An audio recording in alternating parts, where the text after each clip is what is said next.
Hello and welcome back to another episode of Critical Reactions with your host, Bryan. We're going to kick off today with, I say kick off today like there's going to be a lot of stuff. No, we're just doing this today. We're going to continue on with our theme, though, of edibles, where either the band name or the song name deals with food of some sort. Today we're going to be looking at the band Can. They have a song called Mushroom. And all I've thought about ever since finding out this was on, a possibility, and I saw these words together, I did cream of mushroom soup. I can't see these words and not think of that. So we've had Can on the channel before. Let's dive into this. See what they're bringing to the table today.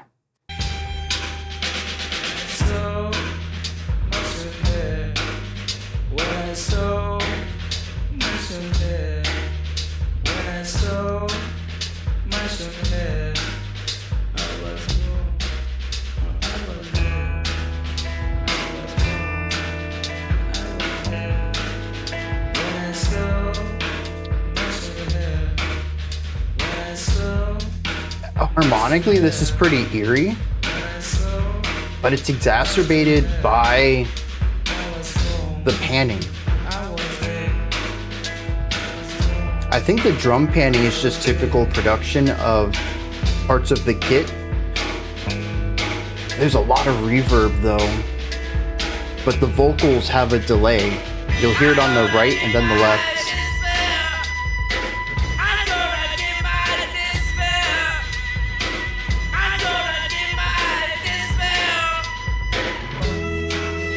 Very shrill.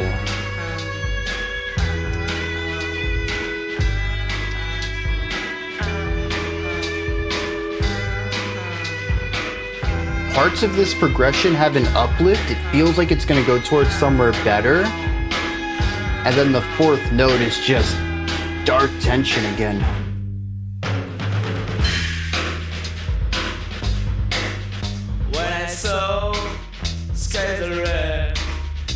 This has got to be on the older side too. Left hand bass is usually a giveaway of that.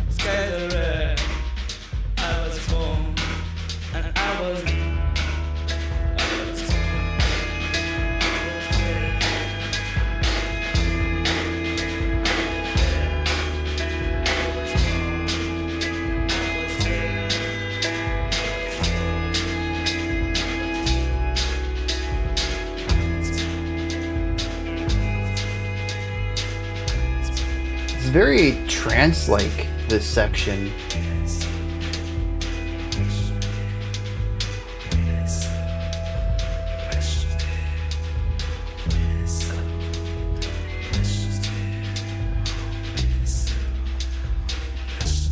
Very uncomfortable song though.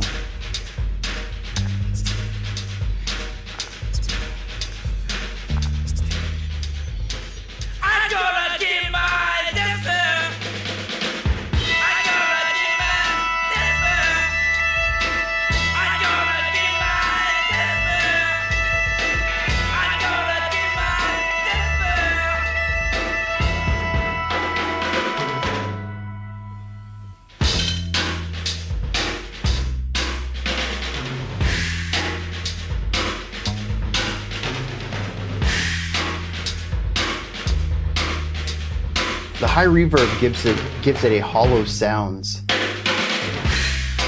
But interestingly, it also feels very industrial based on the production.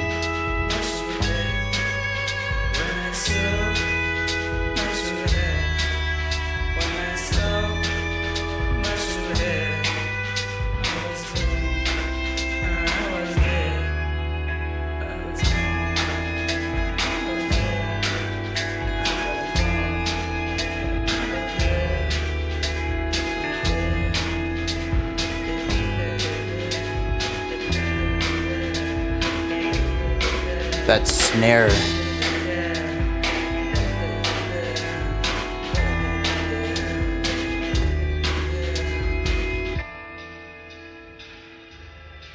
Ooh, that's interesting. For a split second when this production came in, I honestly thought my speakers were turned on. It sounded outside of my head. That's That's impressive. This has got to be on the older side, though. I noticed specifically focusing on that snare sound. We get the crack of the snare off on the left, and then the reverb across the sound sphere. Except it's not truly across. It's not in the center. It goes from the left to the right. This is usually a pretty clear indicator of having an older song with older production, not just sensibilities, but also capabilities, where you don't have the fluid movement through the center channel. It bounces between the two channels, but also having the bass panned off to a side, in this case, the right side, also typically is an identifier of older music. A lot of modern music has the bass center along with the drums. But the interesting thing is, compositionally, this is a very artsy track. It's experimental. Experimental rock is probably the genre I would put this in. It's certainly drum, bass, guitar, and vocals. It's definitely a very rocky sound, but it kind of uses that as a jumping off board to create something more emotionally interesting and compositionally avant-garde. A little obtuse with some of its ideas. To me, this points to something a bit more modern.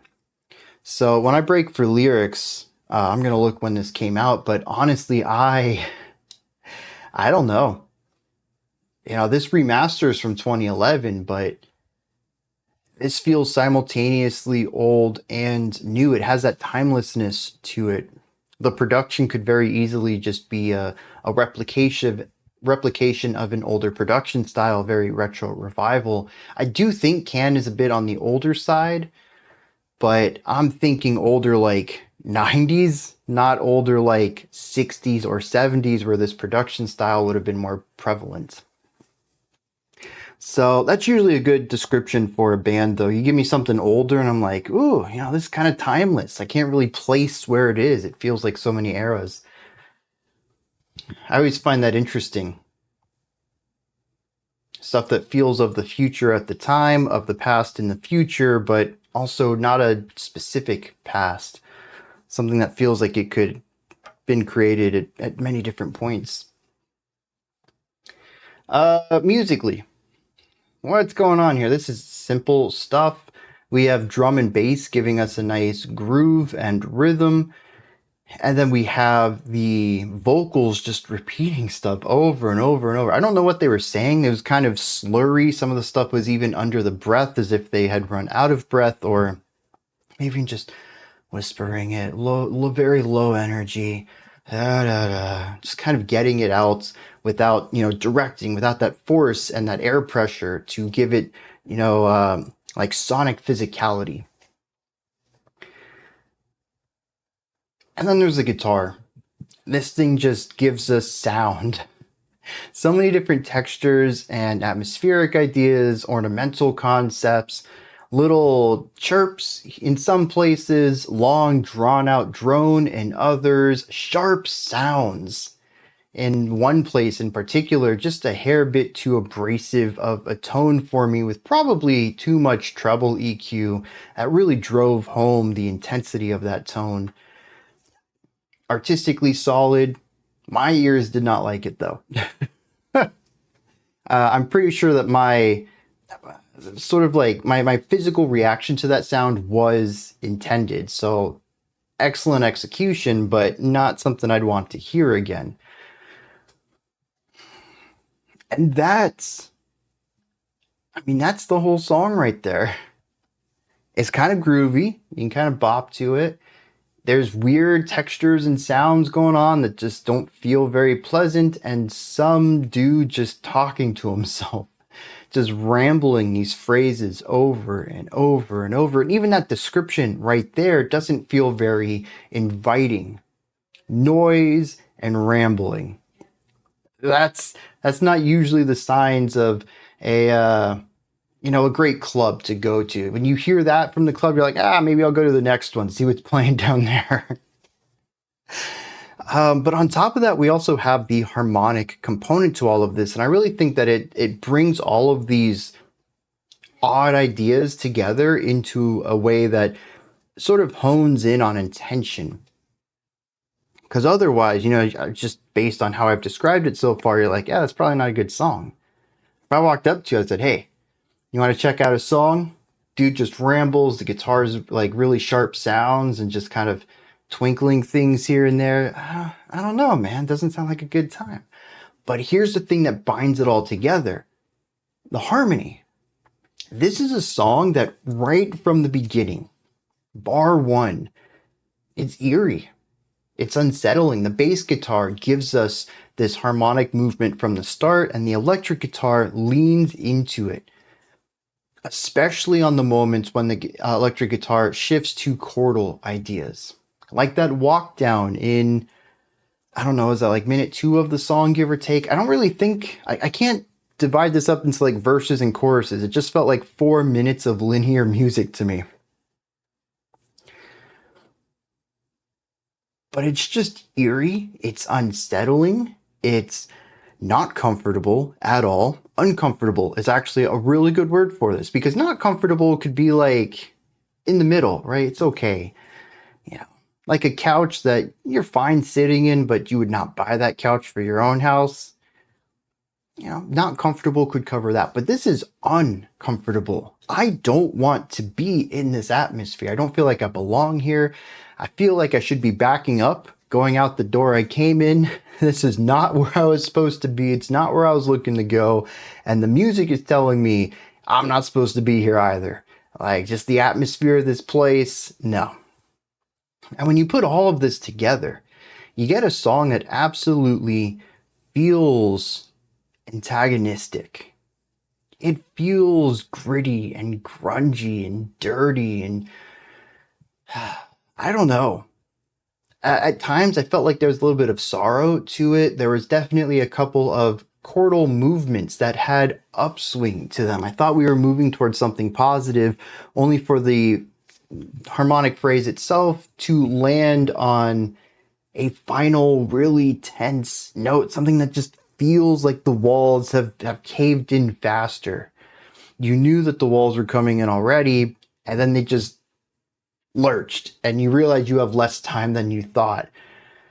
And the song just does a fantastic job of creating this atmosphere with the vocal delivery, with the chordal ideas, the harmonic elements, with the few melodic concepts, I could say, that were in this. The only thing that feels inviting at all is the percussive work. It's the rhythmic elements of the drums and the bass. It's kind of groovy. Doesn't feel like I should be grooving to it, but it's got a nice bounce. You get a nice sway to it. It kind of lures you in with that. I wonder if this song isn't supposed to be that then. Sort of like a trap being laid. You obviously have the cage, but you have some delicious food waiting for the animal to approach it, so you can release the trap, and the cage can fall on the animal, and you've caught them for whatever you need to catch them for. That's what the song sounds like. There's danger. Everything feels off. You're not supposed to be here, but okay. That groove's kind of cool. I can go with that. Little moments of positivity. You're like, oh, it's not so bad here. And then the walls come in faster. Yeah, it's just a really tense, anxious track with flittering moments of fleeting sorrow and joy. But it's got a solid groove. Let me hit some lyrics on this. If I thought the music was sparse, the lyrics are even sparser. There are an entire 4 lines in this, which I kind of figured given all of the repetition, but I didn't think it was only going to be 4 lines. They are divided into verse, chorus, and post-chorus, and I'm curious if I would be able to pick up that separation on a second listen. Like I said earlier, my experience with this was just one linear tale from start to finish. I did not find any structure to it at all. The first verse says, "When I saw Mushroom Head, I was born and I was dead." The second verse says, "When I saw skies are red, I was born and I was dead." The chorus simply states, "I'm gonna give my despair." That's the whole song. Intense negativity, skies being red, that's apocalyptic, but it could also have to do with the mushroom head, which I'm going to assume, based on the idea of red skies and death, mushroom cloud, nuclear bombs.